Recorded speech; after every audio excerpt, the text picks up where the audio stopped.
Welcome to the Mama Bear Family Care Mastermind Summit. I'm Cherilyn and I'll be hosting the summit. Today we get to talk with Jessica Tomkiel. Jessica has transformed her life after going through a struggle many of us know all too well. She was once 200 pounds, trapped in a cycle of emotional eating and feeling defeated after trying every diet out there. In 5 years, she lost over 70 pounds and gained a life of vibrant energy by transforming her relationship with food. Jessica is a certified health coach, personal trainer, and expert in detox, gut health, and holistic weight loss, now helping others discover the joy of living a life in balance. Hello, Jessica. Thank you so much for taking the time to join us today. Hi, thank you so much for having me. So, what is your specialty and how did that become your passion? Sure. So, my specialty has kind of transformed over the past few years, but it is mostly in emotional eating and holistic weight loss. Too often, we find women are frustrated with diets. And as you watch some of the social media I don't even like the word diet. I think we should switch that culture to food strategies because diet Mm. is such a negative connotation these days.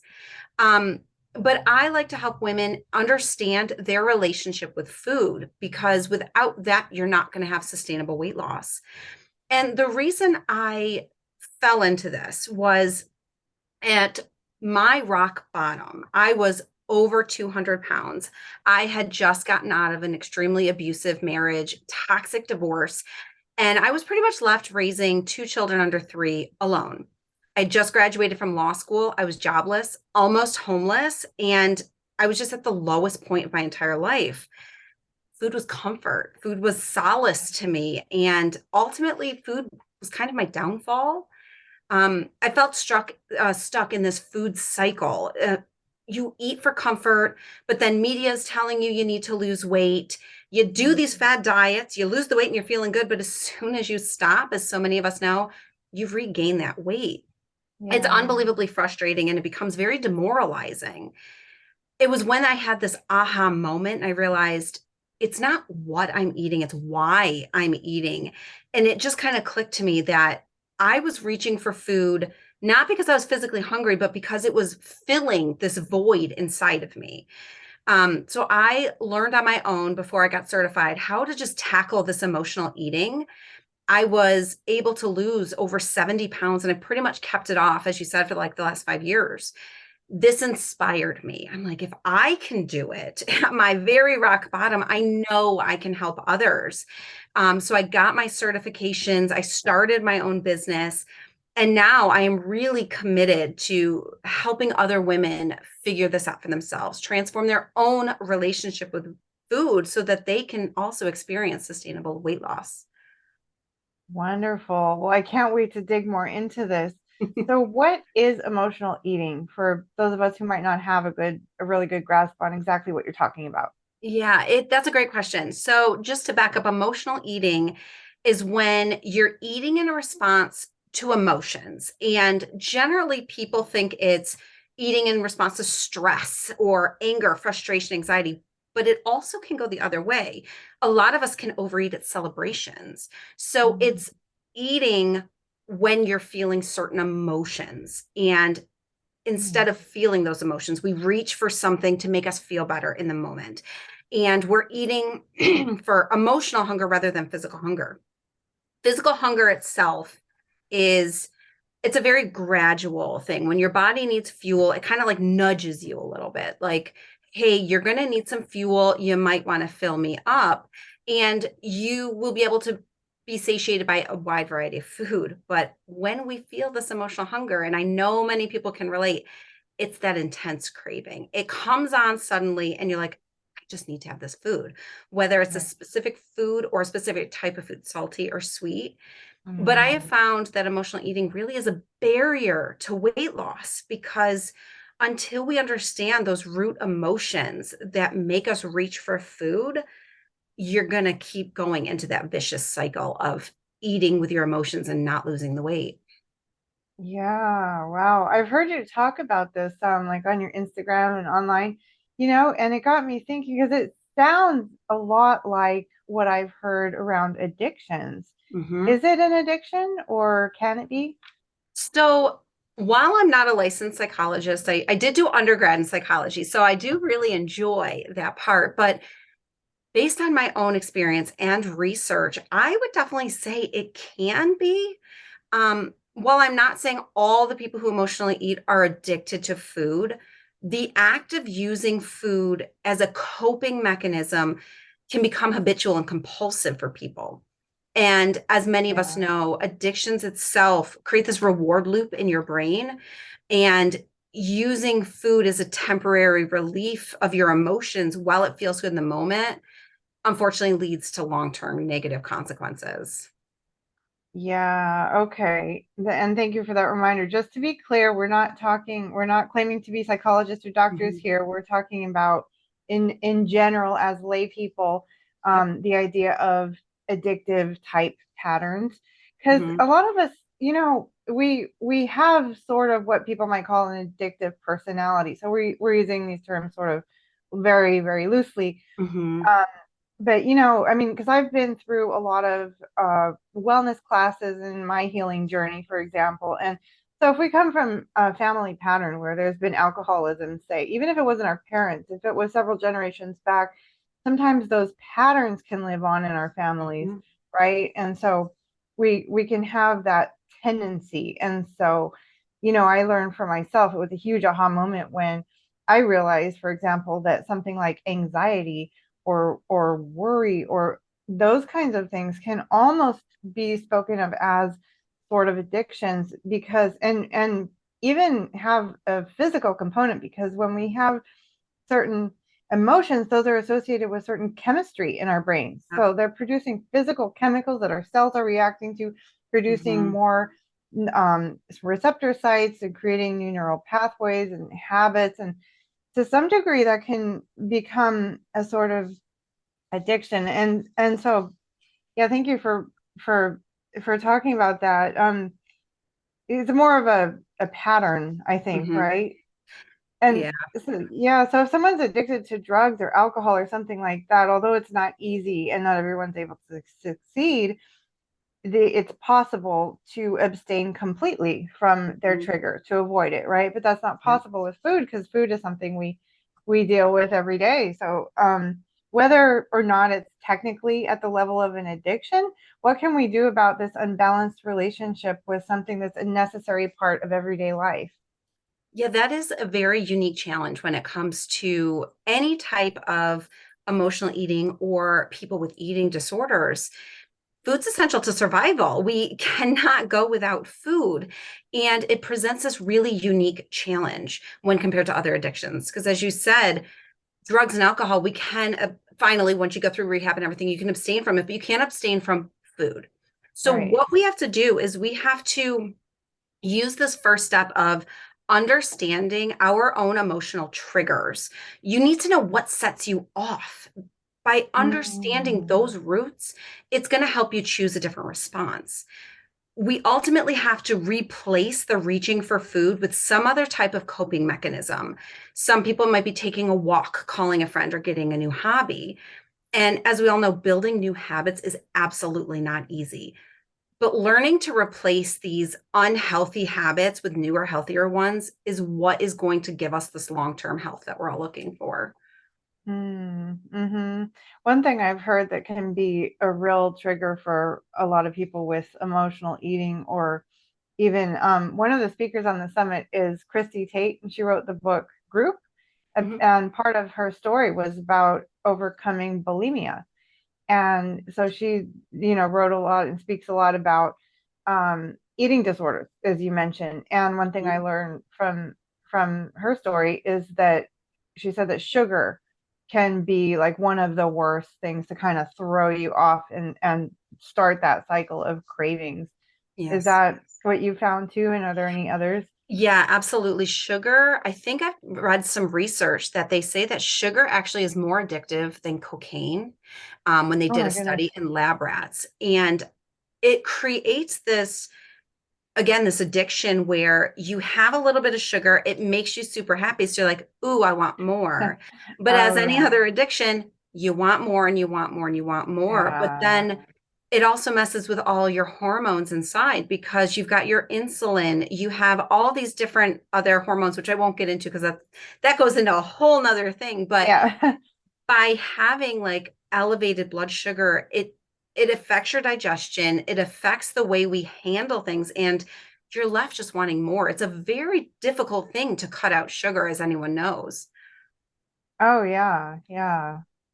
Yeah, it is. It's that's a journey. Well, for me, because like it can be addictive. And so what I found is I can't have it in the house. Like Hmm? I'm not gonna have a package of Oreos in the house, which because it's like an alcoholic having a bottle of wine in the cupboard and saying, well, I just won't touch it. Like, yeah, right, Hmm. you know.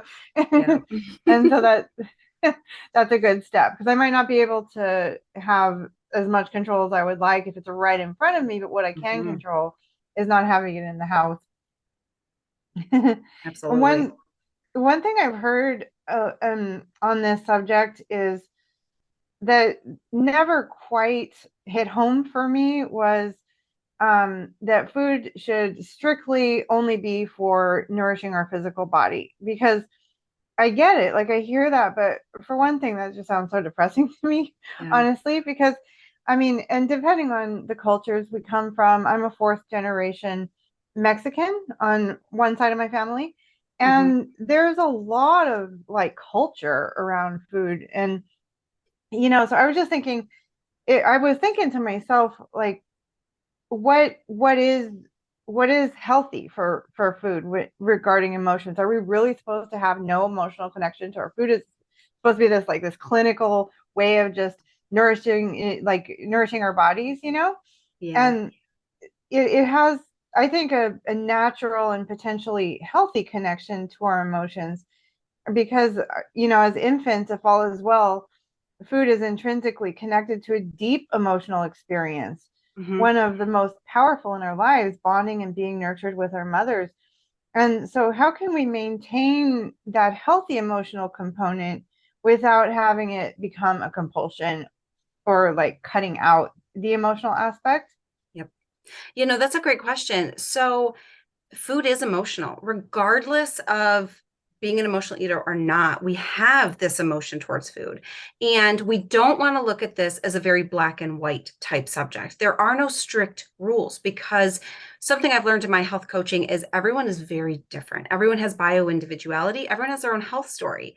And food has been emotionally comfort for all of us since we were infants, as you had said. So the challenge is not to sever that connection with emotional eating, but to kind of refine it. And Mm, the key really is practicing mindful and intuitive eating. So many people have lost touch with intuitive eating and listening to our bodies. We don't know when we're full, we don't know when we're hungry. And especially with this pandemic, we're all under such chronic stress and our bodies are continuously in this fight or flight mode that it's really muddled our ability to listen to ourselves. We don't know the cues anymore. You just know, oh, it's noon, it's lunchtime, or, yeah. everyone else is eating, so I'm going to eat. And we lost the ability to understand what our bodies need. So the key really is to start slowing down, which is not easy in this fast-paced world, but we got to learn to listen to ourselves eat and eat mindfully, differentiate between an emotional need and physical hunger, maintain a Mhm. healthy relationship with food. And one of the biggest things is we got to look at our mindless compulsive eating, getting to that bottom of the bag and not knowing how that happened. Yeah, like watching Netflix with a bag of chips in front of you. Yep, exactly. Right. Exactly. You don't even remember tasting it. Yeah, yeah. Yeah, wow, those are really helpful tips. Thank you. Yeah, so being mindful about it, I love that. And that brings me to my next question because in my life, I've often found that when people are craving something, I've heard a lot of times, the advice is to, resist it or like just don't give in to it. But Mhm. what I found more effective is to ask myself, what is this craving telling me? In the case of something like sugar, if you've been having a lot of sugar, that could simply be something like your microbiome is out of whack, Hmm. and now like all that sugar has fed this colony to become really big, and now it's asking for Absolutely. more sugar, right? Yep. But sometimes like um I found, for example, I do a lot of thinking about this kind of thing, and Mhm. um with alcohol, for example, I was thinking if someone's having a craving for alcohol, I wonder if like in our past, ancestrally, people used to have fermented foods every day, right? All the Mhm. time. We don't have those anymore unless we're intentional about it. And those have a small amount of alcohol. So what if our body is trying to ask for something fermented, right? Some probiotics, but it Mhm. comes the only like we get that craving, and the only thing in our world that is like that is alcohol. And so we Right. think we're craving vodka or wine, but what Mhm. we really might be craving is trying to tell us something that we really need. I first got that idea hearing about some blog I read where someone was talking about a craving for French fries or something salty. That might be telling you that your body's craving minerals, because Yes. in nature, where you would find something salty would be something that would have a lot of minerals, like Mhm. seaweed or something. And so I was just thinking, if we're craving something emotional with food, I wonder if sometimes we're craving that community that historically we would always have had with food. People used to hunt and gather together and prepare meals as a community and that kind of thing. It would have a deep connection that we've really lost in this culture. I mean, I remember even as a child, my family would make a point to eat together at the dinner table, and like that had to be a conscious choice. And how many people do that kind of thing now? I Yeah. mean, no wonder we're craving emotional connection with food. And I'm wondering if there's maybe a way to bring that back into our lives that might take the edge off it a little bit, like Yeah. maybe making a point to share meals with family and friends, or giving Mhm. thanks before, like you were talking about mindfulness. Do you think that might give us more of that emotional satisfaction that we're craving? Yeah, absolutely. I mean, we live in such a fast-paced modern life that eating's become very rushed and it has become so solitary. Like you eat in your car Yeah, when you're going places. You right. Many of us eat in front of our desks. We forgot that community experience that our ancestors had. And this could impact this deep emotional need that many people aren't even aware of. And to add in all the technology we have and smartphones, it's isolating Yeah. even when you're physically together. I mean, the first thing that pops into my mind is a table of teenagers all on their phone texting each other instead of Oh. actually having this communication. So when we are Yeah, craving, I would think probably like those heartier foods, we are yeah. missing that emotional connection that comes with community. And I Mm, think what is making this even worse is after the pandemic, so many of us are still virtual. Yes, it makes our lives easier, but we still don't have the community we even had before the pandemic. Um, yeah. so to me, I think, and I would tell clients this is when you're eating, going back to the mindful eating, we want to make eating kind of a sacred experience. We want to share it with loved ones if possible. Like I actually try a few times a week to have dinner with my children because it's such good one-on-one time. But Yeah.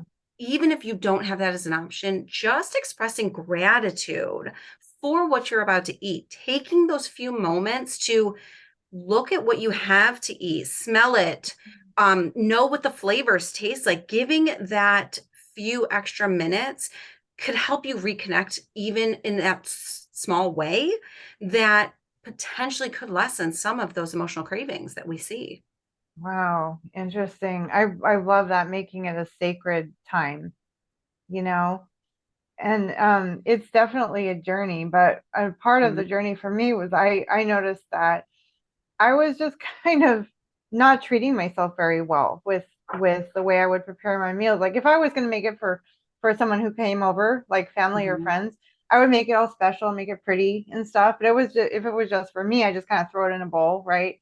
Right. And I started realizing, what kind of message am I giving to myself? Let me Hmm. be intentional. And even if it's just me, like cut up the apple slices nicely and like arrange them pretty and put it Yep. on a nice plate, right?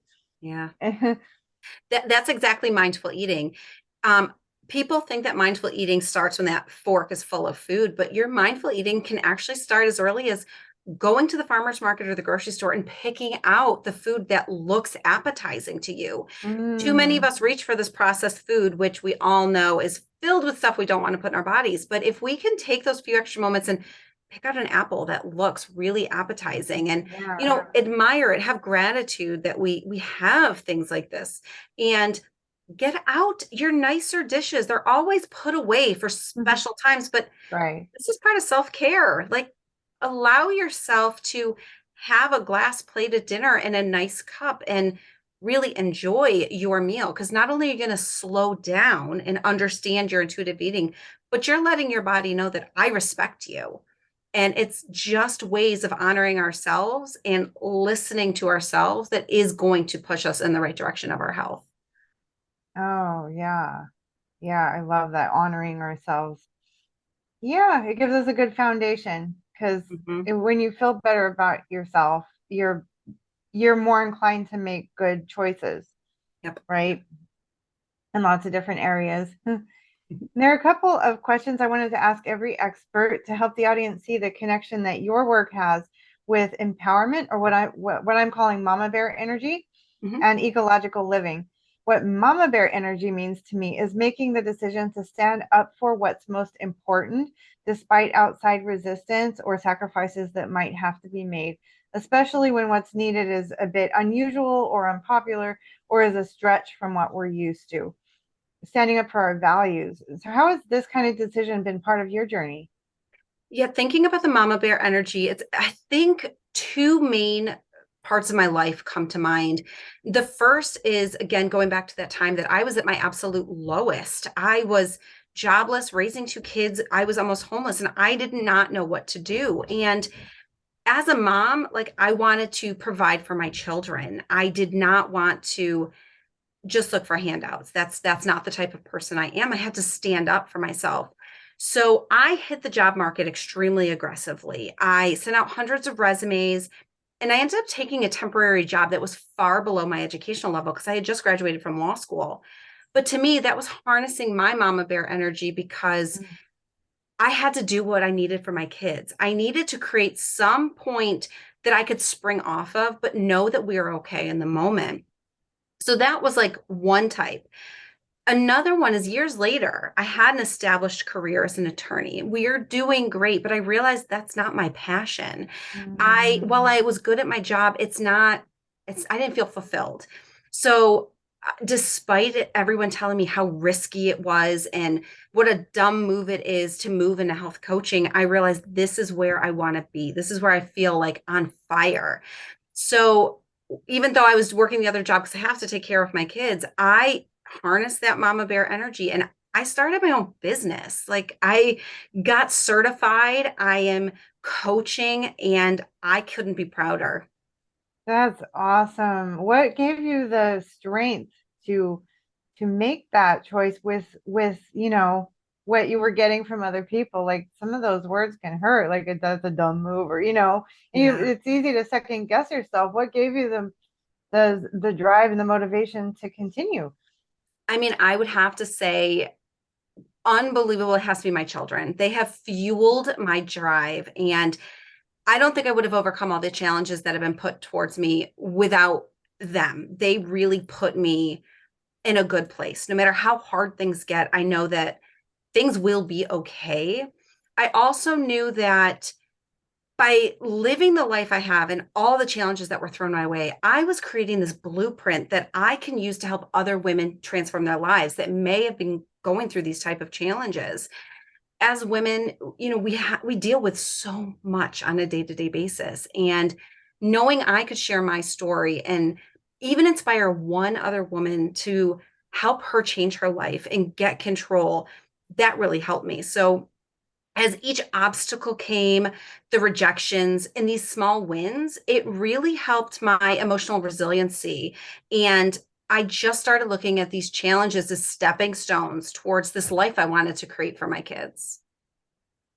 Wow, that's beautiful. I really love that you believed in yourself enough. You believed in what you wanted enough, because that's Mhm. often where we fall down is, that belief. That's really beautiful. So how's it been worth it?